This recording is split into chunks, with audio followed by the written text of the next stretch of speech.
Alam nyo yung moment na natalo na kayo, pero yung coach nyo, hindi galit. Ganon ang nangyari sa Rain or Shine. After that heartbreaking game-winning shot ng NLEX, lahat inaasahan magwawala si Coach Yeng Guiao.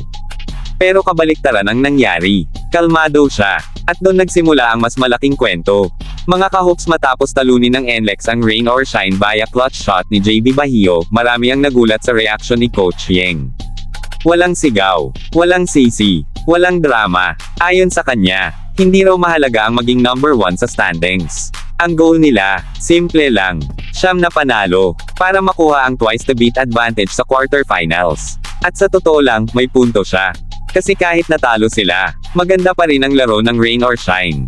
May sistema, may effort, may disiplina, at may dalawa pa silang laban, kontra Ginebra at Titan Ultra. Kaya para kay Coach Yeng, kaya pa, kahit isang panalo lang sa dalawa, pasok pa rin sa plano. Pero, hindi ibig sabihin no na walang pressure. Dito na papasok ang isang crucial moment. Last 18 seconds. Free throws ni Jonard Clar ito. Opportunity para makontrol ang game.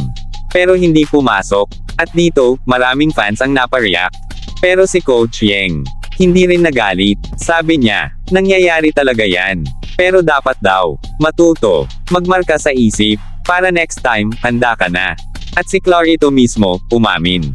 Na-excite siya. Gusto niyang bumawi agad matapos matamba sa foul. Pero doon siya nagkamali. Dapat daw nagpahinga muna siya. Huminga, kumalma, kasi sa pressure ng moment. Kahit iniisip mong papasok, pwede pa ring hindi papasok. At dito natin makikita, hindi lang skill ang laban sa PBA. Mental game din. At kung usapang free throw, pressure lang din. May kwento si Ryan Aranya, na minsan daw, nasermonan siya ni Coach Yeng dahil sa mintis niyang free throws. At ang banat ni Coach, mas magaling pa akong mag-free throw sa'yo. Grabe, tahimik lang daw si Coach Yeng, pero titignan ka ng matagal. Yung tipong, kakabahan ka na lang mag-isa. At minsan pa nga, pinagbababad pa raw kamay niya sa mainit na tubig kasi ang tigas daw. Classic Coach Yeng. Hindi laging galit, pero tatatak talaga sa'yo. Samantala mga bro, habang mainit ang laban ng Rain or Shine, may sariling problema naman ang Barangay Ginebra. Posibleng hindi makalaro si Jepet Aguilar sa remaining games. At kung mangyari yon, lalabas ang pangalan ni Troy Rosario. Si Troy Rosario, undersized, pero grabe ang energy. Rebounds, hustle, second chance points, siya ang aasahan sa ilalim. Pero may risk. Kapag na-foul trouble siya, manipis ang kapalit, at hindi pa 100% si Norbert Torres. Ibig sabihin, mabigat ang susunod na laban ng Ginebra. At eto pa ang mas interesting. May rumors na pwedeng bumalik si Jimmy Malonzo sa Ginebra. Free agent siya ngayon. At kung mangyari yon, mas lalalim ang lineup nila. Mas lalakas ang energy.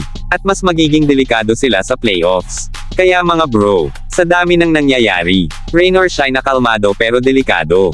Ginebra na may problema pero may posibleng solusyon. At mga players na hinaharap ang pressure sa pinaka-critical na moments. Isang tanong lang, sino ang mas handa pagdating ng playoffs? Comment nyo mga bro. At kung gusto nyo pa ng ganitong kwentuhan sa PBA, subscribe na sa Race Hoops Universe.